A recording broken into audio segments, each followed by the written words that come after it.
Hello welcome back. അപ്പോൾ എല്ലാവരും സുഖമായിട്ടിരിക്കുന്നു എന്ന് വിചാരിക്കുന്നു. അൽഹംദുലില്ലാ ഞാനിവിടെ സുഖമായിട്ടിരിക്കുന്നു. അപ്പോൾ എന്നത്തെയും പോലെ രാവിലെ തൊട്ടുള്ള കാര്യങ്ങളാണ് ഞാൻ വീഡിയോയിൽ ഇൻക്ലൂഡ് ആക്കിയിട്ടുള്ളത്. വീഡിയോ എല്ലാം മുഴുവനായിട്ട് തന്നെ കണ്ടു നോക്കുക. കണ്ടിഷ്ടം ലൈക്ക് ചെയ്യാനും ഷെയർ ചെയ്യാനും സബ്സ്ക്രൈബ് ചെയ്യാനൊന്നും മറന്നുപോലെ. അതുപോലെ തന്നെ വീഡിയോ കണ്ടുകൊണ്ടിരിക്കുമ്പോൾ മറക്കാതെ എല്ലാവരും ആ ലൈക്ക് ബട്ടൺ കൂടെ ഒന്ന് പ്രസ് ചെയ്തേക്കണേ. അപ്പോൾ രാവിലെ നല്ല എനർജറ്റിക്കായിട്ട് തന്നെ നമ്മളെ ഡേ സ്റ്റാർട്ട് ചെയ്യുക. അപ്പോൾ രാവിലെ പതിപോലെ തന്നെ 4:30 ഒക്കെ ആയപ്പോൾ എണീറ്റുണ്ടായിരുന്നു കേട്ടോ. നല്ല തണുപ്പാണ് കേട്ടോ. അപ്പോൾ 4 മണിയുള്ളത് 4:15 ആകുന്നുണ്ട് ഇപ്പോൾ. അങ്ങനെ പിന്നെ നമ്മൾ കുളി നമസ്കാരം എല്ലാം കഴിഞ്ഞിട്ട് ഞാൻ കിച്ചണിലേക്ക് വന്നിട്ടുള്ളത്. ഇനിയിപ്പോൾ ഇന്ന് റഫീക്ക നൈറ്റ് കഴിഞ്ഞിട്ട് വന്നിട്ട് ഉണ്ട് കേട്ടോ. അപ്പോൾ കിച്ചണിലേക്ക് വന്നിട്ട് ആദ്യം തന്നെ ഞാൻ ഒരു എഗ്ഗൊക്കെ പുഴുങ്ങി റഫീക്കകളുടെ വാവക്കുള്ളതും റഫീക്കകളുടെ കട്ടൻ കാപ്പിയൊക്കെ ആക്കി വെച്ചു. ഇനിയിപ്പോൾ ബ്രേക്ക്ഫാസ്റ്റിൻ്റെ ലഞ്ചിൻ്റെ കാര്യങ്ങളൊക്കെ ആക്കണം. അതൊന്നും വീഡിയോയിൽ ഇൻക്ലൂഡ് ആക്കാതിരുന്നത്. റഫീക്കക്ക് നല്ല ഉറക്കം വരുന്നുണ്ട് എന്ന് പറഞ്ഞു. അപ്പോൾ വേഗം കാപ്പിയൊക്കെ കൊടുത്തിട്ട് റഫീക്കനെ പറഞ്ഞയച്ചു കേട്ടോ. റഫീക്ക ഉറങ്ങാൻ വേണ്ടിയിട്ട് പോയിട്ടുണ്ട്. അപ്പോൾ വാവ എണീറ്റിട്ടില്ല. ഇനിയിപ്പോൾ നമ്മൾ ബ്രേക്ക്ഫാസ്റ്റിനുള്ള കാര്യങ്ങളൊക്കെ നോക്കാം. എനിക്ക് മുറ്റടിക്കണം, അങ്ങനത്തെ കാര്യങ്ങളൊക്കെ ചെയ്യാനുണ്ട് കേട്ടോ അതിൻ്റെ ഇടയിൽ. അപ്പോൾ ഇന്ന് കുറച്ച് ബീഫ് വേവിക്കാൻ വേണ്ടിയിട്ട് വെക്കാനായിട്ടുണ്ട്. നമുക്ക് ബ്രേക്ക്ഫാസ്റ്റിന് വേണ്ടിയിട്ട് ഇതൊരു സ്പെഷ്യൽ ഐറ്റം ഉണ്ടാക്കുന്നുണ്ട്. അപ്പോൾ അതിൻ്റെ ഇടയിൽ ഞാൻ അതിൻ്റെ നിങ്ങൾ കാണാത്ത കുറേ കാര്യങ്ങൾ നമ്മൾ വീഡിയോയിൽ നടക്കും കേട്ടോ. എല്ലാം നമുക്ക് ഈ ഒരു ചുരുങ്ങിയ സമയത്തിനുള്ളിൽ കാണിക്കാൻ വേണ്ടി പറ്റില്ലല്ലോ. അപ്പോൾ ഞാൻ ബീഫൊക്കെ കട്ട് ചെയ്തിട്ടുണ്ടായിരുന്നില്ല. വെള്ളം ഒഴിച്ചിട്ട് ഞാൻ ഫ്രീസറിൽ വെച്ചിട്ടുണ്ടായിരുന്നത്. അപ്പോൾ അതൊക്കെ രാവിലെ തന്നെ എണീറ്റ ഉടനെ തന്നെ വെള്ളം ഒഴിച്ച് പുറത്ത് വെച്ചിട്ടുണ്ടായിരുന്നു. അപ്പോൾ അതൊക്കെ ഐസ് വിട്ടു അതെല്ലാം കട്ട് ചെയ്ത് ക്ലീൻ ചെയ്ത് ഊറ്റി വെച്ചിട്ടുണ്ട് കേട്ടോ. അപ്പോൾ ഇനിയിപ്പോൾ അതൊക്കെ വേവിക്കാനുള്ള കാര്യങ്ങളും ഒക്കെയാണ് നിങ്ങൾ കാണാൻ പോകുന്നത്. അപ്പോൾ ഇതാ കുക്കറൊക്കെ എടുത്ത് ഇനി അതിലേക്ക് ബീഫൊക്കെ ഇട്ട് കൊടുത്ത് നമുക്ക് നല്ലൊരു അടിപൊളി ബീഫ് റോസ്റ്റ് ഉണ്ടാക്കുന്നുണ്ട്. അതിൻ്റെ കൂടെ തന്നെ ഇന്ന് ഞാൻ മുട്ട സുർക്കൻ്റെ റെസിപ്പിയും കാണിക്കുന്നുണ്ട് കേട്ടോ. അപ്പോൾ ഇതാ ബീഫെല്ലാം നന്നായിട്ട് ക്ലീൻ ആക്കിയിട്ട് എടുത്തിട്ടുണ്ട്. അതിലേക്ക് വേണ്ടിയിട്ടുള്ള 2 സവാള എടുത്തിട്ടുണ്ട്.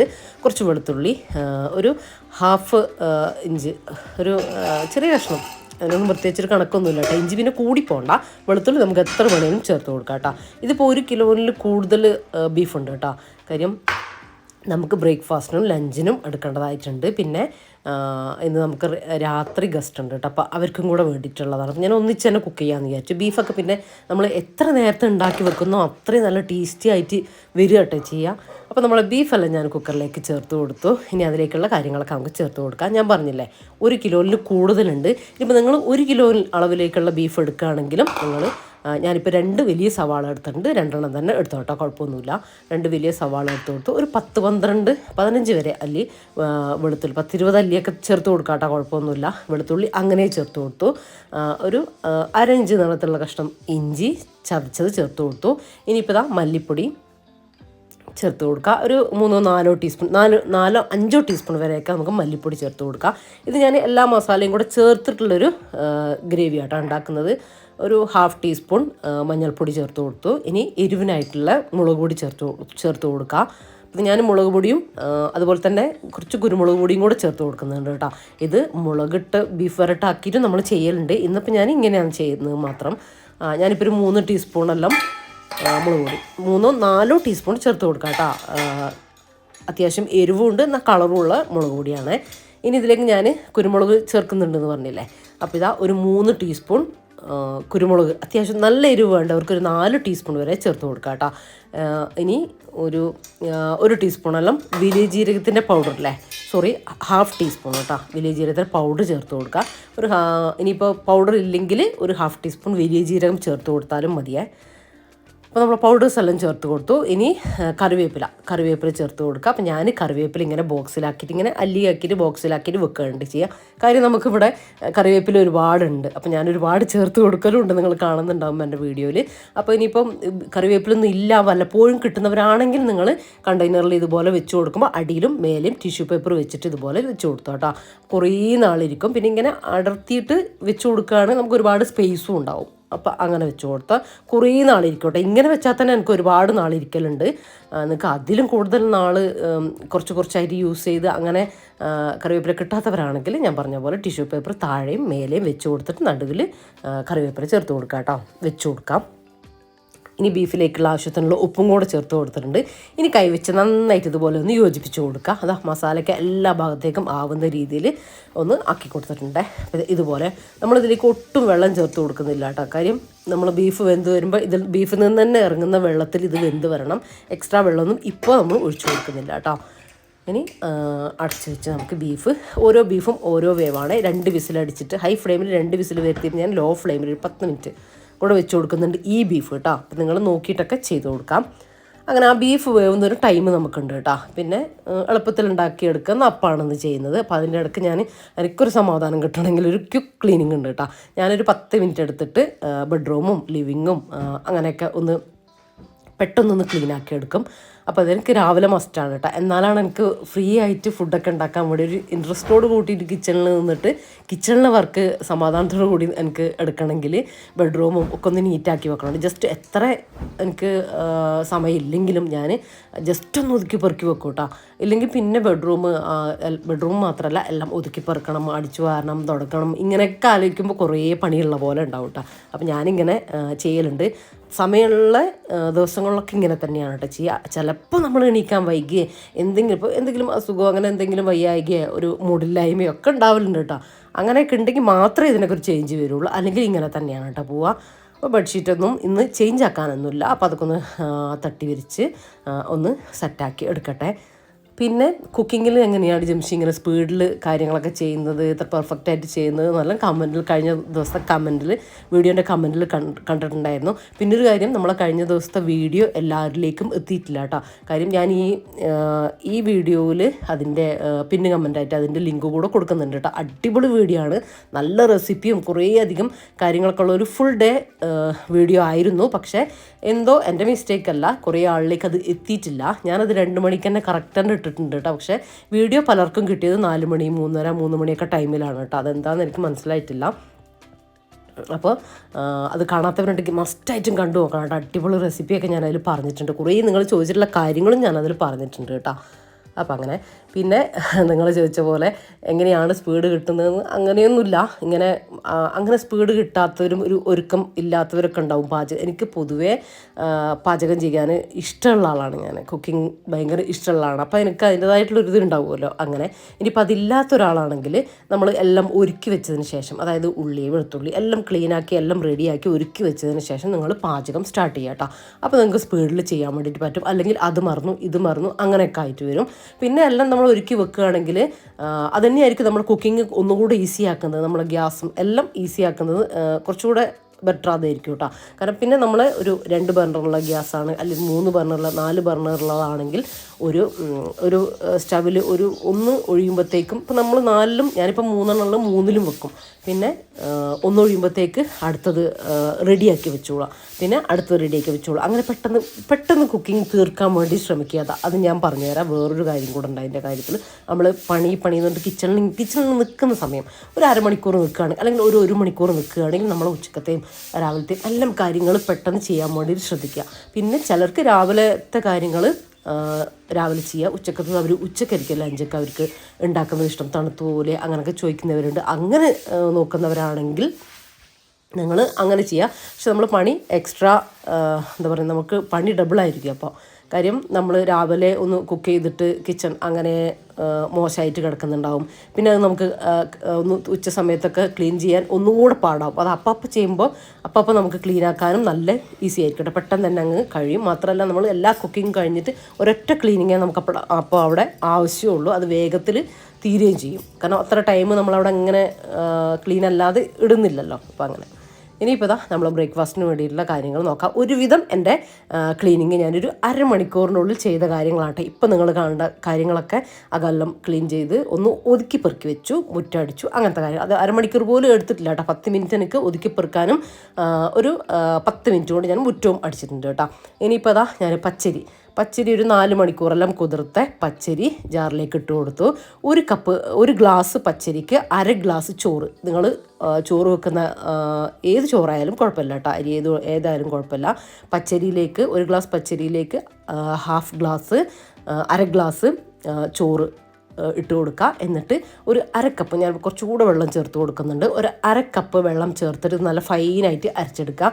അപ്പോൾ നിങ്ങൾ ഇതിൻ്റെ വെള്ളത്തിൻ്റെ കൺസിസ്റ്റൻസി നന്നായിട്ട് ശ്രദ്ധിക്കണം. അതുകൊണ്ടാണ് ഞാൻ വെള്ളത്തിൻ്റെ അളവും കൂടെ ഇതിൽ പറഞ്ഞു തരുന്നത് കേട്ടോ. ഇനി കുറച്ച് വെള്ളം ഒഴിച്ചിട്ട് നിങ്ങൾ അരച്ചെടുക്കുക. എന്നിട്ട് പിന്നെ ഇത് വെള്ളം നിങ്ങൾക്ക് ടൈറ്റ് ആണെങ്കിൽ നമുക്ക് വെള്ളം കൂട്ടി ഒഴിച്ചു കൊടുക്കാം കേട്ടോ. ലൂസായി കഴിഞ്ഞാൽ പിന്നെ നമുക്കൊന്നും ചെയ്യാൻ കഴിയില്ല. അതുകൊണ്ടാണ് ഞാൻ അങ്ങനെ പറഞ്ഞത്. അപ്പോൾ ഞാൻ 1-2 ടീസ്പൂൺ വെള്ളം കൂടെ ഒന്ന് എക്സ്ട്രാ ഒഴിച്ചു കൊടുക്കുന്നുണ്ടേ. ഇനി മാവിലേക്ക് ആവശ്യത്തിനുള്ള ഉപ്പും കൂടെ ഞാൻ ഇട്ട് കൊടുത്തിട്ടുണ്ടായിരുന്നു കേട്ടോ. വേറെ ഒന്നും നമ്മളിതിലേക്ക്, ചിലർ ചോദിക്കും, ഞാൻ ഇത്രയും ക്ലിയർ ആയിട്ട് പറഞ്ഞു തന്നാലും ചോദിക്കും ബേക്കിംഗ് സോഡ ചേർത്ത് കൊടുക്കണ്ടേ, ബേക്കിംഗ് പൗഡർ ചേർത്ത് കൊടുക്കണ്ടേ, അപ്പക്കാരം ചേർത്ത് കൊടുക്കണ്ടേ എന്നൊക്കെ ചോദിക്കും കേട്ടോ. അതൊന്നും വേണ്ട, ഞാനിതിൽ പറയുന്ന കാര്യങ്ങൾ മാത്രം നിങ്ങൾ ചേർത്ത് കൊടുത്താൽ മതി. ഇതിൽ പറയുന്ന എന്തെങ്കിലും ഞാൻ പറയാൻ വിട്ടുപോയിട്ടുണ്ടെങ്കിൽ നിങ്ങൾക്ക് ഞാൻ ഡിസ്ക്രിപ്ഷനിലോ അല്ലെങ്കിൽ ഫസ്റ്റ് കമൻ്റായിട്ടോ കാര്യങ്ങൾ പറയും കേട്ടോ. റെസിപ്പിയിൽ എന്തെങ്കിലും വിട്ടുപോയിട്ടുണ്ടെങ്കിൽ നിങ്ങൾ ചോദിക്കുമ്പോൾ എനിക്ക് ഓർമ്മ വരും. അപ്പോൾ ഞാൻ അങ്ങനെ പിൻ ചെയ്ത് വെക്കും. ഇനിയിപ്പോൾ ഞാൻ കുറച്ച് വെളിച്ചെണ്ണ നന്നായിട്ട് ചൂടാക്കി എടുത്തതിന് ശേഷം ഒരു മീഡിയം ഫ്ലെയിമിൽ വെച്ചിട്ട് ഓരോ തവിയായിട്ട് ഒഴിച്ചു കൊടുക്കും. ഒരുപാടങ്ങ് ഒഴിച്ചു കൊടുക്കണ്ട കേട്ടോ. ഞാനൊരു തവി ഫുള്ള് ഇപ്പോൾ എടുത്തിട്ടില്ല, ഒരു 1/4 ഭാഗം ഒഴിച്ചു കൊടുക്കുക. അതൊരു മീഡിയം ഫ്ലെയിമിൽ, എണ്ണ ചൂടായതിനു ശേഷം മീഡിയം ഫ്ലെയിമിൽ എന്നിട്ട് നമുക്ക് കുക്ക് ചെയ്തെടുക്കാം കേട്ടോ. അപ്പോൾ ഇത് ശരിക്കും നല്ല നെയ്പ്പത്തിരി പോലെ ഇങ്ങനെ പൊങ്ങി വരും കേട്ടോ. ഇത് നമ്മളിതിന് പേര് പറയുന്നത് മുട്ടസുർക്കയാണ്. കണ്ണൂർ ഭാഗത്തൊക്കെ ഭയങ്കര ഫേമസ് ആണ് കേട്ടോ. അപ്പോൾ നമ്മൾ ഈ ഭാഗത്തൊന്നും അങ്ങനെ അധികം ഇല്ല. ഇതിൻ്റെ തന്നെ നമ്മൾ വേറൊരു വേർഷൻ ചെയ്യും, വെള്ളയത്തരം എന്ന് പറഞ്ഞിട്ട് നമ്മളിവിടെ ചെയ്യുന്നതാണ് അങ്ങനെ. അപ്പോൾ അത് ചെയ്യുന്നവരുണ്ടാവുമായിരിക്കും കേട്ടോ. ആ ഒരു രീതിയിൽ ഞാൻ മുന്നേ ചെയ്തിട്ടുണ്ടായിരുന്നു, അതും ചെയ്തിട്ടുണ്ട്. മുട്ടസുർക്ക തന്നെ ഞാൻ വേറൊരു രീതിയിലും കൂടെ ചെയ്ത് കാണിച്ചിട്ടുണ്ട്. അപ്പോൾ രണ്ടും പെർഫെക്റ്റ് ആണ് കേട്ടോ. ഏതാണെന്ന് വെച്ചാൽ നിങ്ങൾ എടുത്തോ, ഇത് സിമ്പിളല്ലേ. അപ്പോൾ അത് നമ്മളൊന്നും ചെയ്യണ്ട കേട്ടോ. താനെ തന്നെ അതിങ്ങനെ പൊങ്ങി വന്നോളൂ, പെട്ടെന്ന് തന്നെ പൊങ്ങി വരും. പൊങ്ങി വന്നതിന് ശേഷം നമ്മൾ കുറച്ച് സമയം അങ്ങനെ തന്നെ വെക്കുക, തിരിച്ചിട്ട് കൊടുക്കാതെ കുറച്ച് സമയം അങ്ങനെ തന്നെ വെക്കുക. കാരണം നമ്മൾ അതിൻ്റെ അടിഭാഗമാണ് വേവാനുള്ളൂ കേട്ടോ. പിന്നെ ഒന്ന് മറിച്ചിട്ടതിന് ശേഷം ഒന്നുകൂടെ ഒന്ന് കുക്ക് ചെയ്യും. നെയ്പ്പത്തിരിക്ക് ഉണ്ടാക്കുന്ന ആ ഒരു ഇത് എണ്ണയിൽ നിന്ന് എടുത്തു മാറ്റുക, അത്രയേ ഉള്ളൂ. അപ്പോൾ വെള്ളം കട്ടി കൂടിപ്പോയാൽ ഇത് ശരിയാവില്ല കേട്ടോ. കുറച്ച് ഹാർഡായിരിക്കും, ഉള്ളിൽ ഭയങ്കര ഇങ്ങനെ കട്ടിയായിട്ട് അങ്ങനെ വരും. അത് നിങ്ങൾക്ക് കണ്ടാൽ തന്നെ മനസ്സിലാവും. പിന്നെ ലൂസായി പോയി കഴിഞ്ഞാലും ഇത് നമുക്ക് ശരിയായി കിട്ടില്ല കേട്ടോ. ഈ ഒരു ഷേപ്പും കാര്യങ്ങളൊന്നും കറക്റ്റായിട്ട് കിട്ടില്ല. വെള്ളം കറക്റ്റ് കൺസിസ്റ്റൻസി കറക്റ്റ് നിങ്ങളത് ശ്രദ്ധിക്കുക കേട്ടോ. ഞാൻ കാണിച്ചു തന്നത് ആ ഒരു കറക്റ്റിൽ പോയാലാണ് നിങ്ങൾക്ക് ഇതുപോലെ കറക്റ്റ് ആ ഒരു നെയ്പ്പത്തിരിൻ്റെ ആ ഒരു കറക്റ്റ് ഇതിൽ കിട്ടുള്ളൂ കേട്ടോ. ഇത് നമ്മൾ മുട്ടസുർക്കാന്ന് പേര് പറയുമെങ്കിൽ നമ്മൾ ഒട്ടും മുട്ടയൊന്നും ഇതിൽ ചേർക്കുന്നില്ല. പിന്നെ ഇത് വൈറ്റ് കളർ തന്നെയാണ് ഉണ്ടാകുക. ഇവിടെ റഫീഖക്ക് കുറച്ചൊരു ലൈറ്റ് ഗോൾഡനിലേക്ക് വരുന്നത് ഇഷ്ടമാണ് കേട്ടോ. അപ്പോൾ ഞാൻ വൈറ്റ് കളറിലും പിന്നെ ഒരു കുറച്ചൊരു കളറാക്കിയിട്ടും 2 രീതിയിലും ഞാൻ ചുട്ടെടുത്തിട്ടുണ്ട് കേട്ടോ. അപ്പോൾ ഇതാ നമ്മൾ അപ്പമൊക്കെ റെഡി ആയിട്ടുണ്ട്. നമ്മളിത് എഗ്ഗൊന്നും ചേർത്ത് കൊടുക്കുന്നില്ല കേട്ടോ. നമ്മൾ എന്നാൽ പേര് പറയും മുട്ടസുർക്ക എന്നാണ് താനും. അപ്പോൾ നമ്മൾ ബ്രേക്ക്ഫാസ്റ്റ് എല്ലാം റെഡിയായി. ബീഫൊന്നും റെഡിയാക്കി എടുക്കാനുണ്ട്, അവിടെ വെക്കട്ടെ. അതിൻ്റെ ഇടയിൽ ഞാനൊരു കാര്യം കാണിച്ചു തരാം. ഇത് നിങ്ങൾക്ക് എന്തായാലും ഉപകാരപ്പെടും കേട്ടോ. ഇതെന്താണെന്ന് വെച്ചാൽ നമ്മുടെ അച്ചൂസ് ഓർഗാനിക്കിന് ഞാൻ മുന്നേ ഇവരെ ഓയിലൊക്കെ പരിചയപ്പെടുത്തിയിട്ടുണ്ടായിരുന്നു. ഇത് അവരുടെ തന്നെ റോസ്മേരി ഓയിലാണ് കേട്ടോ. ഇത് നമ്മളെ ഹെയറിന് ഭയങ്കര നല്ലതാണ്. 10-35ഓളം അങ്ങാടി മരുന്നുകളും അങ്ങനത്തെ നല്ല കയ്യൂന്നി അങ്ങനത്തെ സംഭവങ്ങളൊക്കെ ഇട്ടിട്ട് അവർ വീട്ടിൽ തന്നെ ഉണ്ടാക്കുന്നൊരു പ്രോഡക്റ്റാണ് കേട്ടോ ഇത്. ഇത് മുടി കൊഴിച്ചിൽ, താരൻ, അകാലനര, പിന്നെ മുടി കൊഴിച്ചിലെല്ലാം മാറ്റി ഇങ്ങനെ മുടി നല്ല കറുപ്പായിട്ട് വളരാനും നന്നായിട്ട് വളരാനും ഒക്കെ നല്ലൊരു ഹെയർ ഓയിലാണ് കേട്ടത്. അപ്പോൾ നിങ്ങൾ ആവശ്യമുണ്ടെങ്കിൽ ഇതിൻ്റെ കാര്യങ്ങളൊക്കെ ഡിസ്ക്രിപ്ഷനിൽ മെൻഷൻ ചെയ്യുന്നുണ്ട്. നിങ്ങൾ ആവശ്യമുള്ളവർ ചെക്ക് ചെയ്ത് നോക്കിക്കോ. ഇത് അവരുടെ തന്നെ ലിപ് ബാമാണ് കേട്ടോ. ഇതൊരു അടിപൊളിയായിട്ടാണ് കേട്ടോ. അവർ തന്നെ ഉണ്ടാക്കുന്ന ലിപ് ബാമാണ്. ഇതിൽ ആർട്ടിഫിഷ്യൽ കളറും കാര്യങ്ങളും ഒന്നും യൂസ് ചെയ്തിട്ടില്ല കേട്ടോ. ബീട്രൂട്ടിൻ്റെ കളറാണ് അവർ ഇതിന് കളറായിട്ട് യൂസ് ചെയ്തിട്ടുള്ളത്. കളറായിട്ട് നിൽക്കൊന്നുമില്ല കേട്ടോ. നമ്മളെ ചുണ്ട് നല്ല മോയ്സ്ചറൈസ് ആയിട്ട് വെക്കും. നല്ലൊരു സോഫ്റ്റ്നെസ്, നല്ല സോഫ്റ്റ് ആവും കേട്ടോ. പിന്നെ ഇപ്പോഴത്തെ കുട്ടികളൊക്കെ ഫുൾ ലിപ്സ്റ്റിക്ക് ഇട്ടിട്ട് അങ്ങനത്തെ ഒരു ഡാർക്ക് അടിച്ചിട്ടുണ്ടാവും ലിപ്പ്, അതെല്ലാം മാറാനും നമ്മൾ ലിപ്പ് നല്ല കെയർ ചെയ്യാനും ഒക്കെ നല്ലതാണ് കേട്ടോ ഇത്. ചുണ്ടിൻ്റെ കളർ നിലനിർത്താനും അല്ലെങ്കിൽ ആ ബ്ലാക്ക് പോയിട്ട് ചുണ്ട് നല്ല കളറായിട്ട് വരാനും ഒക്കെ നല്ലതാണ് കേട്ടോ. ഞാനിപ്പോൾ ഇത് യൂസ് ചെയ്ത് എനിക്ക് ഇഷ്ടമാണ് ലിപ് ബാം. പൊതുവേ ഞാൻ വീട്ടിൽ ഉണ്ടാക്കി അങ്ങനത്തെ ലിപ് ബാം തന്നെ കേട്ടോ ഞാനധികം യൂസ് ചെയ്യൽ. അപ്പോൾ ഇത് നിങ്ങൾക്ക് ഞാൻ റെക്കമെൻഡ് ചെയ്യുകയാണ് എന്തായാലും. പിന്നെ ഇത് അവരുടെ തന്നെ കുങ്കുമാതി ഓയിലാണ് കേട്ടോ. ഇത് അവർ തന്നെ ഉണ്ടാക്കുന്നതാണ്. ഇതും എന്താ പറയുക, ആട്ടിൻ പാലും കുങ്കുമപ്പൂവും ഒക്കെ ചേർത്തിട്ട് ഉണ്ടാക്കുന്നതാണ് ഇത് കുങ്കുമാതി ഓയിൽ. ഇത് ഫേസിൽ പിന്നെ കണ്ണിന് ചുറ്റും ഒക്കെ ഒരു 2-3 ഡ്രോപ്പ് നമ്മൾ കയ്യിലെടുത്ത് നമ്മൾ ക്രീമൊക്കെ അപ്ലൈ ചെയ്യുന്ന പോലെ നൈറ്റിലോ എപ്പോൾ വെച്ചാൽ ഇങ്ങനെ ഫ്രീ ആയിട്ടിരിക്കുന്ന സമയത്ത് അപ്ലൈ ചെയ്ത് കൊടുക്കുക. ഇതുപോലെ നമ്മൾ ഫേസിൽ അപ്ലൈ ചെയ്ത് കൊടുക്കുക കേട്ടോ. ഭയങ്കര ഓയിലി ഒന്നും ആക്കൂല. പിന്നെ ഓയിലി സ്കിന്ന് ഉള്ളവർ പിമ്പിൾസൊക്കെ റെഡ്യൂസ് ചെയ്യുന്നത് ഭയങ്കര നല്ലതാണ് കേട്ടോ. അതുപോലെ തന്നെ കരിമങ്ങലം, കണ്ണിന് ചുറ്റുമുള്ള കറുപ്പ്, അതിനൊക്കെ ഇത് ഭയങ്കര നല്ലതാണ്. പിന്നെ നമ്മൾ കടയിൽ നിന്ന് വാങ്ങിക്കുന്ന ഒരു പ്രോഡക്റ്റ് അല്ലല്ലോ, നമ്മൾ വീട്ടിൽ തന്നെ ഉണ്ടാക്കുമ്പോൾ പിന്നെ ഇതിൽ ചേർത്തിട്ടുള്ളതിൻ്റെ ഗുണങ്ങളൊക്കെ എന്തായാലും ഇതിന് ഉണ്ടാവുമല്ലോ. അപ്പോൾ നിങ്ങൾ ആവശ്യമുള്ളവരൊന്ന് വാങ്ങി നോക്കിക്കോട്ടോ. ഓയിലി സ്കിന്ന് ഉള്ളവരാണെങ്കിൽ, പിമ്പിൾസൊക്കെ നന്നായിട്ട് വരുന്നവരാണെങ്കിൽ അവർ ജസ്റ്റ് ഒരു 10-15 മിനിറ്റ് അപ്ലൈ ചെയ്തതിന് ശേഷം ചെറു ചൂടുവെള്ളത്തിൽ കഴുകി കളഞ്ഞാൽ മതി കേട്ടോ. അപ്പോൾ ആ ഒരു എണ്ണമായി അങ്ങ് പോയിക്കോളും. എന്നാൽ അതിൻ്റെ ഗുണം നിങ്ങളുടെ സ്കിന്നിന് കിട്ടുകയും ചെയ്യും. പിന്നെ നോർമൽ സ്കിന്നിന് അപ്പോൾ എന്താ പറയുക, ഡ്രൈ സ്കിന്നിനൊക്കെ ബെസ്റ്റാണ് എന്തായാലും. മറ്റേ ഓയിലി സ്കിന്നുള്ളവർ ഇങ്ങനെയും ചെയ്തോ. അപ്പോൾ അതിൻ്റെ ലിങ്കും കാര്യങ്ങളും ഞാൻ ഡിസ്ക്രിപ്ഷനിൽ കൊടുക്കുന്നുണ്ട്, ആവശ്യമുള്ളവർ ചെക്ക് ചെയ്ത് നോക്കാം. ഇനിയിപ്പോൾ ഞാൻ ബീഫ് ഒന്ന് റെഡിയാക്കി എടുക്കാൻ വേണ്ടി പോവുകയാണ്. അപ്പോൾ ഈ വെളിച്ചെണ്ണേൻ്റെ ബോട്ടിൽ എല്ലാവരും ചോദിക്കലുണ്ട് കേട്ടോ, അതാണ് ഞാൻ കാണിക്കുന്നത്. ഫുൾ സ്റ്റീലാണ് ഇതിന് വരുന്നത്. മുകൾ ഭാഗത്ത് ഉണ്ടോ, ഇവിടെ മാത്രം ഈ ഒരു ഫൈബറിൻ്റെ ഈ ഒരു സംഭവം ആട്ടോ വരുന്നത്. പൊട്ടുന്ന ഒരു പ്ലാസ്റ്റിക് ടൈപ്പ് അല്ല കേട്ടോ, നല്ല ഉറപ്പുള്ളതാണ്. അപ്പോൾ എന്താ പറയുക, പിന്നെ ഞാനിത് ചൂസ് ചെയ്യാൻ കാരണം നമുക്ക് വയനാടാണ്, ഉറച്ചു പോകും വെളിച്ചെണ്ണ. അപ്പോൾ ഇതാ നമുക്ക് സ്പൂൺ ഇട്ടിട്ട് ഇങ്ങനെ എടുക്കാൻ വേണ്ടിയിട്ടും പറ്റും കേട്ടോ. പിന്നെ മാത്രമല്ല ഞാനിത് ചൂടുവെള്ളത്തിൽ, തിളച്ച വെള്ളത്തിൽ ഇങ്ങനെ ഇറക്കി വെക്കും. അപ്പോൾ പെട്ടെന്ന് നമുക്കിത് തണുപ്പ് പോയി നല്ല ഒരു സ്മൂത്തായിട്ട് കിട്ടുകയും ചെയ്യും. അതിനൊക്കെ പറ്റും കേട്ടോ. നമ്മൾ വേറെയുള്ള പ്ലാസ്റ്റിക് ബോട്ടിൽ കാര്യങ്ങളൊന്നും നമുക്ക് ഇതിന് പറ്റില്ലല്ലോ. അപ്പോൾ അങ്ങനെ മാത്രമല്ല ഇതിൻ്റെ വേറൊന്നും ഇറങ്ങുന്നുണ്ട്. ഞാനിപ്പോൾ അതിൻ്റെ അടപ്പഴിച്ച് കാണിച്ചില്ല, ആ ഭാഗം തൊട്ട് പ്ലാസ്റ്റിക് വരുന്നതുകൊണ്ട് അത് വാങ്ങരുത് കേട്ടോ. എനിക്ക് അബദ്ധം പറ്റിയിട്ട് ഞാൻ തിരിച്ചു കൊടുത്ത് ഞാൻ ജാംജൂമെന്ന് വാങ്ങിയതാണ് കേട്ടോ. ഇതിപ്പോൾ ഒരു കൊല്ലത്തിൻ്റെ മേലെയായിട്ട് ഞാൻ യൂസ് ചെയ്യുന്നുണ്ട്. അടിപൊളി സാധനമായിട്ട്. ഇതന്നെ നോക്കി വാങ്ങിച്ചോണം. നിങ്ങൾ വാങ്ങുകയാണെങ്കിൽ ഇത് തന്നെ നോക്കി വാങ്ങിക്കണം. എനിക്കൊരു നെഗറ്റീവും ഇതിന് തോന്നിയിട്ടില്ല കേട്ടോ. അടിപൊളി സാധനമാണ്. ഇത്രയും യൂസ് ചെയ്തിട്ടും എനിക്ക് ഒന്നും അതിൻ്റെ ഫാൾട്ടുകളൊന്നും പറയാനില്ല കേട്ടോ. കുറേ പേര് ചോദിക്കലുണ്ട്, ഞാൻ വിട്ടു പോകുന്ന കേട്ടോ വീഡിയോയിൽ പറഞ്ഞു തരാൻ. ഇനിയിപ്പോൾ നമ്മളെ ബീഫ് ഞാനിതാ ഒരു കടായി വെച്ച് കൊടുത്തു, അതിലേക്ക് വെളിച്ചെണ്ണ ഒഴിച്ച് കൊടുത്തു, കുറച്ച് കറിവേപ്പില ഒന്ന് പൊട്ടി വന്നതിന് ശേഷം നമ്മൾ ബീഫ്, വെന്ത് വന്ന ബീഫ്, ആ വെള്ളം ഞാൻ എക്സ്ട്രാ വറ്റിച്ചെടുത്തിട്ടില്ല കേട്ടോ. അതിലുള്ള വെള്ളം അങ്ങനെ വെള്ളത്തോട് കൂടിയിട്ട് തന്നെ ഒഴിച്ചു കൊടുത്തു. ഇനി നമുക്ക് ഇഷ്ടമുള്ള രീതിയിൽ ഡ്രൈ ആക്കുകയാണെങ്കിൽ വറ്റിച്ചെടുക്കും തോറും ടേസ്റ്റ് കൂടും. ഒരു ഗ്രേവി ടൈപ്പ് ആണെങ്കിൽ അങ്ങനെ എടുക്കാം കേട്ടോ. ഞാനിപ്പോൾ ഈ ഒരു ഗ്രേവി, ഈ ഒരു ചെറിയൊരു ഗ്രേവി നിൽക്കുന്ന രീതിയിൽ നമുക്ക് ഇപ്പം മുട്ടസുർക്കേൻ്റെ കൂടെ കഴിക്കാനും വേണം, ലഞ്ചിനും വേണം കേട്ടോ. പിന്നെ ഞാൻ പറഞ്ഞില്ല നമുക്ക് രാത്രി ഗസ്റ്റ് ഉണ്ട്. അപ്പോൾ അതിന് വേണ്ടിയിട്ട് ഇനി മെയിൻ ഡിഷുകൾ മാത്രം അപ്പം ഉണ്ടാക്കാനുണ്ട്, അങ്ങനെ റൈസ് ഉണ്ടാക്കാൻ. അപ്പോൾ അതൊക്കെ ഉണ്ടാക്കിയെടുത്താൽ മതിയല്ലോ. അപ്പോൾ ഞാൻ ഇത് വരട്ടലും കാര്യങ്ങളൊക്കെ ഒന്ന് തീർത്ത് വെച്ചതാണ്. അപ്പോൾ ഈ ഒരു രീതിയിൽ എനിക്ക് വേണം കേട്ടോ. ചെറിയൊരു ഗ്രേവിയോട് കൂടിയായിട്ടാണ് ഞാൻ നിർത്തുന്നത്. നിങ്ങൾക്കിപ്പോൾ ഡ്രൈ ആക്കിയിട്ടാണ് ഇങ്ങനെ കളർ ചേഞ്ച് ആയി ഡ്രൈ ആയിട്ട് വരണം എന്നുണ്ടെങ്കിൽ കുറച്ച് സമയം കൂടെ ലോ ഫ്ലെയിമിൽ വെച്ച് ഒന്ന് വറ്റിച്ചെടുത്താൽ മതി കേട്ടോ. അടിപൊളി ടേസ്റ്റിലൊരു ബീഫിൻ്റെ വരട്ടാണ് കേട്ടോ. എന്തായാലും എല്ലാവരും മസ്റ്റായിട്ട് ട്രൈ ചെയ്ത് നോക്കോ. അപ്പോൾ നമ്മൾ ബീഫ് റെഡി ആയിട്ടുണ്ട്. ഒരു 10 മിനിറ്റ് വെക്കുമ്പോഴത്തേക്കും അത് റെഡി ആയിട്ട് വരും കേട്ടോ.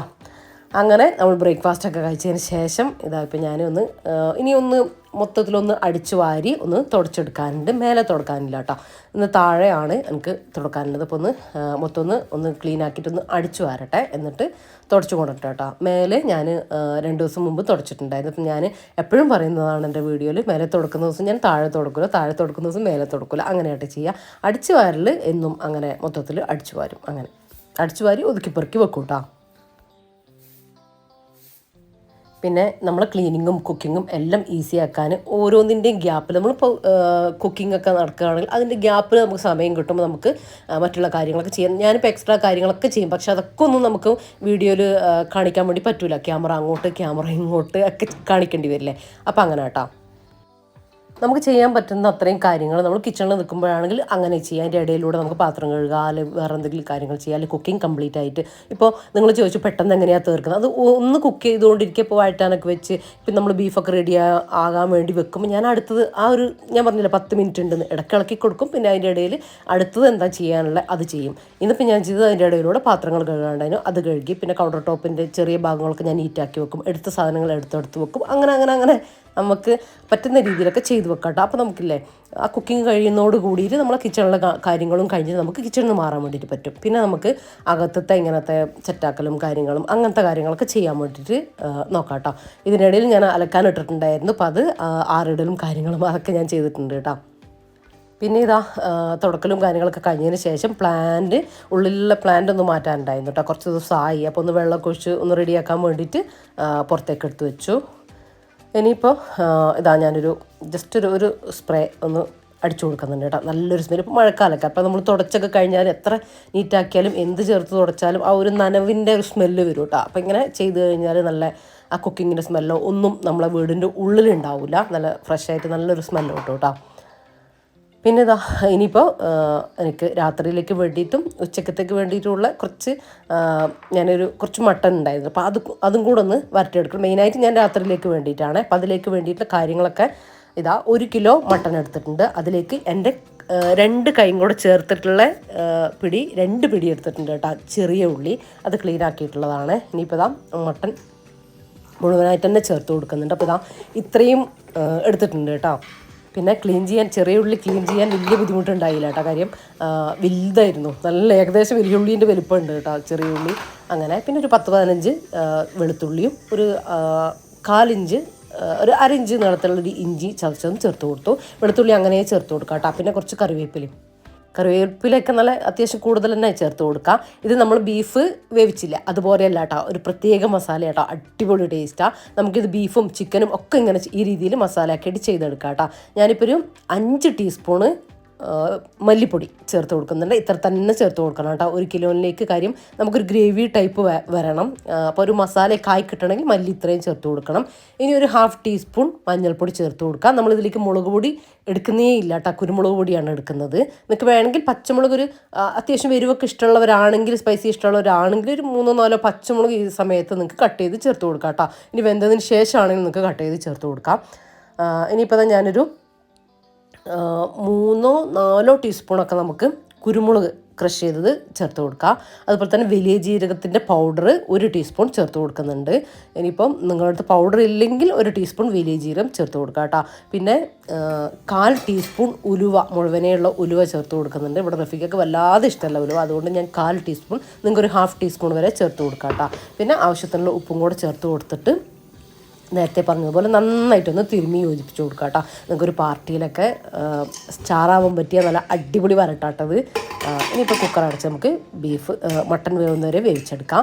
ഇത് നിങ്ങൾ ചിക്കനിൽ ചെയ്യുമ്പോൾ ബീഫിൽ ഇതേപോലെ തന്നെ ചെയ്യുക. ചിക്കനിൽ ചെയ്യുകയാണെങ്കിൽ നിങ്ങൾ കുക്കറിൽ വേവിച്ചെടുക്കരുത് കേട്ടോ. ഇങ്ങനെ മസാലയൊക്കെ മിക്സ് ആക്കിയതിന് ശേഷം ഒരു കടായിലൊക്കെ ഇട്ടിട്ട് ഇതുപോലെ ഒരു കടായിലിട്ടിട്ട് വേവിച്ചെടുക്കുക. ലോ ഫ്ലെയിമിൽ വെച്ചിട്ട് വേവിച്ചെടുക്കുക കേട്ടോ. നന്നായിട്ട് തിള വന്നതിന് ശേഷം ലോ ഫ്ലെയിമിൽ വേവിച്ചെടുക്കുക. അപ്പോഴാണ് ചിക്കനിലേക്കെല്ലാം പിടിച്ച് ആ മസാലയൊക്കെ വഴന്ന് നല്ല ഇതുപോലെയായിട്ട് വരുള്ളൂ കേട്ടോ. കാര്യം കുക്കറിലങ്ങ് വിസിലടിച്ച് കഴിഞ്ഞാൽ എന്താ പറയുക, ചിക്കൻ അങ്ങ് വെന്ത് പോവുകയും ചെയ്യാം, മസാലയൊന്നും റെഡിയായിട്ട് കിട്ടില്ല കേട്ടോ. അപ്പോൾ അതുകൊണ്ടാണ് പറഞ്ഞത് അടച്ച് വെച്ച് ലോ ഫ്ലെയിമിൽ ഇളക്കി റെഡിയാക്കി എടുത്താൽ മതി. ഇനിയിപ്പോൾ പാനിലേക്ക് വെളിച്ചെണ്ണ വെച്ചു. കറിവേപ്പിലൊന്ന് പൊട്ടിച്ചതിന് ശേഷം നമ്മൾ ആ ഗ്രേവി അടക്കം ഇതുപോലെ കേട്ടോ മൊത്തത്തിൽ ഞാൻ വെള്ളത്തോടെ ചേർത്ത് കൊടുത്തിട്ടുണ്ട്. ഇനി എനിക്കിത് ഒരുപാട് വറ്റിച്ചെടുക്കാനായിട്ട് ഇല്ല കേട്ടോ. ഇത് കണ്ടില്ലേ, ഇത് ചെറിയൊരു ഗ്രേവിയിലാണ് നല്ല ടേസ്റ്റ് ഉണ്ടാവുക. ഡ്രൈ ആക്കി എടുക്കാം, പക്ഷെ എനിക്ക് ചെറിയൊരു ഗ്രേവി ആവശ്യമുണ്ട് കേട്ടോ അപ്പത്തിനൊക്കെ വേണ്ടിയിട്ട്. അതിന് വേണ്ടിയിട്ടാണ്. ഇനി തിളച്ചതിന് ശേഷം ലോ ഫ്ലെയിമിൽ വെച്ചിട്ട് ഒന്ന് വരട്ടിയെടുക്കുന്നുണ്ട്. ഒരു 10 മിനിറ്റ് ലോ ഫ്ലെയിമിൽ വെച്ച് കൊടുക്കാം. നമ്മൾ വെളിച്ചെണ്ണയൊക്കെ ചേർന്ന് നല്ലൊരു ടേസ്റ്റ് വരും കേട്ടോ ആ ഒരു സമയത്ത്. അപ്പോൾ ഞാനിതാ ഇടയ്ക്കിടെ പോയിട്ട് എൻ്റെ പണീൻ്റെ ഇടയിൽ അതൊന്നിങ്ങനെ ഇളക്കിയിടുന്നുണ്ട്. അത്രയേ ഉള്ളൂ. ഒരു 10 മിനിറ്റ് ലോ ഫ്ലെയിമിൽ വെക്കണം കേട്ടോ എന്തായാലും. അപ്പോഴാണ് അടിപൊളി ടേസ്റ്റി ആയിട്ട് വരിക. അപ്പോൾ ഇതും മസ്റ്റ് ട്രൈ ആണ് കേട്ടോ. എല്ലാവരും എന്തായാലും ട്രൈ ചെയ്ത് നോക്കണം. ഇന്നിപ്പോൾ നോൺ തന്നെയാണ് കാണിച്ചിട്ടുള്ളത്. കാര്യം എന്താണെന്ന് വെച്ചാൽ ഞാൻ ഇന്നലെ ഉണ്ടാക്കിയ മോരുകറി ഉണ്ട് കേട്ടോ. ഇളവം വെച്ചിട്ടുള്ളൊരു മോരുകറി ഉണ്ട്. പിന്നെ കുറച്ച് പയറുപ്പേരിയും ബാക്കിയുണ്ട്. പിന്നെ ഇതൊക്കെ എടുക്കാമല്ലോ. അതുകൊണ്ട് തന്നെ ഇന്ന് ലഞ്ചിന് വേറൊന്നും ഞാൻ ആക്കുന്നില്ല കേട്ടോ. അപ്പം നമ്മളെ ഗ്രേവി റെഡിയായി വന്നിട്ടുണ്ട്. മട്ടൻ ഗ്രേവി അടിപൊളിയായിട്ട് വന്നിട്ടുണ്ട്. നല്ല സെറ്റായിട്ടുണ്ട്. ഇനി ഞാൻ ഫ്ലെയിം ഓഫാക്കാൻ വേണ്ടിയിട്ട് പോവാണ്. പിന്നെ ഇതിൻ്റെ ഇടയിൽ ഞാൻ കുറച്ച് അരി ഇട്ടിട്ട് കുക്കറിൽ വിസിലടുപ്പിച്ചെടുത്തിട്ടുണ്ട്. അതിപ്പോൾ നമ്മൾ ചോറും റെഡി ആയിട്ടുണ്ട് കേട്ടോ. അപ്പോൾ ഇന്ന് ഒരുപാട് ഐറ്റംസ് ഒന്നും ഉണ്ടാക്കുന്നില്ല, ഇത്ര തന്നെ മതി. പിന്നെ രാത്രിയിലും ഹെവി ഫുഡ് എന്തായാലും കഴിക്കും, അതുകൊണ്ടാണ്. ഇനിയിപ്പോൾ ഞാൻ പറഞ്ഞിട്ടില്ലേ, നമ്മളെ കാസ്റ്റേൺ കടായിൽ നിന്ന് എപ്പോഴാണെങ്കിലും നമ്മൾ കുക്കിംഗ് കഴിഞ്ഞ ഉടനെ വേറൊരു പാത്രത്തിലേക്ക് മാറ്റി വെക്കണം കേട്ടോ. അതിൽ തന്നെ വെക്കരുത്. അപ്പോൾ നമ്മളെ ഐറ്റംസ് ഞാൻ മാറ്റി എടുത്ത് വെക്കുന്നുണ്ട്. ഇനിയിപ്പോൾ അതിൻ്റെ ഇടയിലൂടെ ഞാൻ പാത്രം കഴുകൽ, ഞാൻ പറഞ്ഞില്ലേ പാത്രം കഴുകലൊക്കെ ചെയ്യുന്നുണ്ടായിരുന്നു. ഇനിയിപ്പോൾ 2 കുക്കറും അങ്ങനെ കുറച്ചും കൂടെ കഴുകാനുണ്ടായിരുന്നു കേട്ടോ. എന്തായാലും നമ്മൾ ലാസ്റ്റ് കുക്ക് ചെയ്ത പാത്രങ്ങൾ ഉണ്ടാവുമല്ലോ, അപ്പോൾ അതും കൂടെ ഒന്ന് കഴുകിയെടുത്തിട്ടുണ്ട്. അതാട്ടോ ഞാൻ പറഞ്ഞത്. ഇതിൻ്റെ ഇടയിൽ നമ്മൾ ആ ഒരു കുക്കിങ്ങിൻ്റെ ഇടയിൽ കൂടെ തന്നെ നമ്മളിത് ചെയ്യുകയാണെങ്കിൽ വെറുതെ നോക്കി നിൽക്കേണ്ട കാര്യമില്ല. ആ ഒരു ടൈം നമുക്ക് ലാഭിക്കാൻ വേണ്ടിയിട്ട് പറ്റും കേട്ടോ. ഇനി എനിക്ക് ജസ്റ്റ് കൗണ്ടർ ടോപ്പ് ഒന്ന് സോപ്പ് ഇട്ടിട്ടൊന്ന് തുടച്ചെടുക്കുക. കാരണം ആ എണ്ണയും കാര്യങ്ങളും എല്ലാം ഉണ്ടാവും കേട്ടോ. അപ്പോൾ ഞാൻ എന്തെങ്കിലും ലിക്വിഡ് ഉപയോഗിച്ചിട്ടോ അല്ലെങ്കിൽ ഹാൻഡ് വാഷ് ഉപയോഗിച്ചിട്ടോ ക്ലോത്തിലാക്കിയിട്ട് അങ്ങനെ ഒന്ന് തുടച്ചെടുക്കുകയാണ് ചെയ്യുക. അപ്പോൾ ഇതുപോലെ. അപ്പോൾ ഇതാ ഷിഫോണിൻ്റെ ഒരു ക്ലോത്തിൽ ഇതാ ഞാൻ കുറച്ച് ഹാൻഡ് വാഷ് ആക്കിയിട്ട് ഇതുപോലെ ഇങ്ങനെ വൈപ്പ് ചെയ്ത് കൊടുക്കും കേട്ടോ. അപ്പോൾ ആ എണ്ണയും കാര്യങ്ങളൊക്കെ അതിൽ നിന്നിങ്ങനെ നന്നായിട്ടിങ്ങനെ പോകുന്നോളും. ഷിഫോണിൻ്റെ ഒരു ക്ലോത്ത് ആട്ടോ എടുത്തുള്ള. ഇത് കുറേ പേർക്ക് നല്ല യൂസ്ഫുള്ളായി എന്ന് പറയുന്നുണ്ട് കേട്ടോ. കാര്യം നമ്മളെ കൗണ്ടർ ടോപ്പ് നന്നായിട്ട് ക്ലീൻ ആവുകയും ചെയ്യും. നമ്മൾ മെയിനായിട്ട് തുടക്കാൻ എടുക്കുന്ന ഒരു തുണിയിൽ നമ്മൾ ഈ എണ്ണയൊന്നും ആവാത്തത് കാരണം അതുകൊണ്ട് പിന്നെ ലാസ്റ്റ് തുടക്കുന്ന സമയത്ത് നല്ല ക്ലീൻ ആവും കേട്ടോ. ആ ഒരു എണ്ണമയോ കാര്യം സ്മെല്ലോ ഒന്നും നമ്മളെ കിച്ചണിൽ നിൽക്കില്ല. പിന്നെ കണ്ടോ ആ ക്ലോത്ത് ആ ഷിഫോണിൻ്റെ ക്ലോത്ത് ഒന്നും കൂടെ പിഴിഞ്ഞെടുത്തിട്ട് ഞാൻ ഇതുപോലെ ഒന്നും കൂടെ ഒന്ന് വൈപ്പ് ചെയ്തെടുത്തു. അപ്പോൾ ആ എണ്ണ കംപ്ലീറ്റ് ആ ക്ലോത്തിൽ പോകുന്നു കേട്ടോ. എന്നിട്ട് നമ്മൾ മെയിനായിട്ട് തുടക്കുന്ന ഈ ഒരു ക്ലോത്ത്, ഒരു കോട്ടൻ്റെ ക്ലോത്തോ അല്ലെങ്കിൽ ഒരു ബ്ലാങ്കറ്റിൻ്റെ പീസോ, ഞാനിപ്പോൾ ഒരു മൈക്രോ ഫൈബർ ക്ലോത്താണ് എടുത്തിട്ടുള്ളത്. ക്ലോത്തിന് അങ്ങനെ പ്രത്യേകത ഒന്നുമില്ല കേട്ടോ. ഇതാകുമ്പോൾ ഒന്നുകൂടെ സ്മൂത്താണ് തുടക്കാൻ വേണ്ടിയിട്ട്. നന്നായിട്ട് ഒന്നുകൂടെ ഒന്ന് വൈപ്പ് ചെയ്തെടുത്തു. അപ്പം നമുക്ക് നല്ല അടിപൊളിയായിട്ടുള്ള കിച്ചൺ കിട്ടും കേട്ടോ. എണ്ണമയോ ഒന്നുമില്ലാതെ സ്മെല്ലൊന്നും ഇല്ലാതെ നല്ല ക്ലീനായിട്ട് കിട്ടും. പിന്നെ നമ്മൾ എപ്പോഴും കുക്ക് ചെയ്തതിന് ശേഷം, എന്നും നമ്മൾ കിച്ചണിൽ കുക്ക് ചെയ്തതിന് ശേഷം ഇതുപോലെ അതിൻ്റെ ബാക്കത്തെ ആ ഒരു ഏരിയയും കൂടെ ഒന്ന് വൈപ്പ് ചെയ്തെടുക്കണം കേട്ടോ. നമ്മൾ ആ എണ്ണയൊന്ന് കളഞ്ഞിട്ട് പിന്നെ ഒന്ന് നന്നായിട്ട് തന്നെ ക്ലോത്ത് കൊണ്ട് തുടച്ചെടുക്കണം. പിന്നെ ഇനി എനിക്ക് പറയാനുള്ളത്, നമ്മൾ എപ്പം നമ്മൾ പാത്രം കഴുകി കഴിഞ്ഞാലും അല്ലെങ്കിൽ ഇതുപോലെ ക്ലീനിങ് ചെയ്ത് കഴിഞ്ഞാലും നമ്മൾ ശ്രദ്ധിക്കേണ്ട ഒരു കാര്യം, കുറേ പേര് ചോദിച്ചിട്ടുണ്ട് ഹാൻഡ് കെയറിന് എന്താ ചെയ്യണ്ടേ, നമ്മൾ കൈയെല്ലാം വൃത്തിയായിട്ട് നല്ല ഭംഗിയായിട്ട് ഇരിക്കാൻ എന്താ ചെയ്യേണ്ടത്. അപ്പം ഞാൻ ചെയ്യുന്ന ഒരു ചെറിയൊരു കാര്യം ഞാൻ പറഞ്ഞുതരാം. ഹാൻഡ് വാഷ് ഞാൻ എൻ്റെ കിച്ചണിൽ വെക്കട്ടെ. 2 കിച്ചണിലും ഹാൻഡ് വാഷ് വെച്ചിട്ടുണ്ട്. എന്നിട്ട് പാത്രം കഴുകി കഴിഞ്ഞാൽ അല്ലെങ്കിൽ ഇങ്ങനത്തെ ക്ലീനിങ് കഴിഞ്ഞാൽ കുറച്ച് അല്പം എടുത്തിട്ട് കൈ നന്നായിട്ട് വാഷ് ചെയ്യും കേട്ടോ. വാഷ് ചെയ്തിട്ട് എൻ്റെ പണിയെല്ലാം തീർന്നിട്ടുണ്ടെങ്കിൽ ഒരു മോയ്സ്ചറൈസറും കൂടെ അപ്ലൈ ചെയ്യും. അപ്പോൾ നമ്മൾ കൈ അവിടെ ലോക്കാവും. ആ ഒരു ബാഡും കാര്യങ്ങളെല്ലാം പോയിട്ട് നല്ല സ്മൂത്തായിട്ടിരിക്കും കേട്ടോ. അപ്പോൾ അത് ശ്രദ്ധിക്കണം. നമ്മൾ വിം ലിക്വിഡോ ഒക്കെ ഉപയോഗിച്ചിട്ട്, പിന്നെ വിം ലിക്വിഡാണ് ഏറ്റവും നല്ലത്. പക്ഷേ ചിലർക്കൊന്നും പറ്റൂല. ചിലർക്ക് വിമ്മായിരിക്കും നല്ലത്, ചിലർക്ക് വിം ലിക്വിഡായിരിക്കും. പക്ഷേ ഇത് മസ്റ്റായിട്ടും ചെയ്യുക കേട്ടോ. കൈ നന്നായിട്ട് കഴുകി തുടച്ച് ഒരു മോയ്സ്ചറൈസറും ക്രീം എന്തെങ്കിലും അപ്ലൈ ചെയ്ത് കൊടുക്കുക. അപ്പോൾ അത് ഒരു നല്ലൊരു ടിപ്പാണ് കേട്ടോ. അപ്പോൾ എന്നോട് ചോദിച്ചിട്ടുള്ളവർ ഞാൻ ചെയ്യുന്നൊരു കാര്യം ഇതാണ്. അതാണ് ഞാൻ ഓർത്തിട്ട് ഇതിൽ പറഞ്ഞതാണേ. അപ്പോൾ നമുക്ക് ഫുഡ് കഴിക്കാനുള്ള ടൈമൊന്നും ആയിട്ടില്ല കേട്ടോ. 10:30 ആയിട്ടുള്ളൂ. അപ്പോൾ നമ്മളെ പണികളും കാര്യങ്ങളും എല്ലാം കഴിഞ്ഞിട്ടുണ്ട്. കുക്കിങ്ങും എല്ലാം ഇന്നത്തത് കഴിഞ്ഞിട്ടുണ്ട്. ഇനിയിപ്പോൾ പ്രത്യേകിച്ച് കാര്യം അതുകൊണ്ടാണ് ഫുഡ് കഴിക്കുന്നതും ചോറ് കഴിക്കുന്നതും കാര്യങ്ങളൊന്നും ഞാൻ അതുവരെയുള്ള വീഡിയോ ഒന്നും എടുത്തിട്ടില്ല കേട്ടോ. അപ്പം രാവിലത്തെ കുറച്ച് കാര്യങ്ങളൊക്കെയാണ്. അപ്പോൾ ഇന്നത്തെ വീഡിയോ നിങ്ങൾക്ക് ഇഷ്ടമായെന്ന് വിചാരിക്കുകയാണ്. ഇഷ്ടമായാൽ ലൈക്ക് ചെയ്യുക, ഷെയർ ചെയ്യുക, സബ്സ്ക്രൈബ് ചെയ്യുക. പഴയ വീഡിയോ കാണാത്തവരുണ്ടെങ്കിൽ കുറേ വീഡിയോസ് നമ്മൾ ചെയ്തിട്ടുണ്ട്, കണ്ടു നോക്കുക കേട്ടോ. പിന്നെ ഇന്നത്തെ വീഡിയോനെ കുറിച്ചുള്ള നിങ്ങളുടെ അഭിപ്രായം അത് എന്തുതന്നെയാണെങ്കിലും നിങ്ങൾ കമൻറ്റായിട്ട് അറിയിക്കാൻ മറന്നു പോകരുത്. അത് മസ്റ്റാണ് കേട്ടോ. അപ്പോൾ ഇൻഷാ അല്ലാഹ് മറ്റൊരു അടിപൊളി വീഡിയോ ആയിട്ട് നമുക്ക് വീണ്ടും കാണാം. അപ്പോൾ എല്ലാവരോടും താങ്ക്സ് ഫോർ വാച്ചിങ്.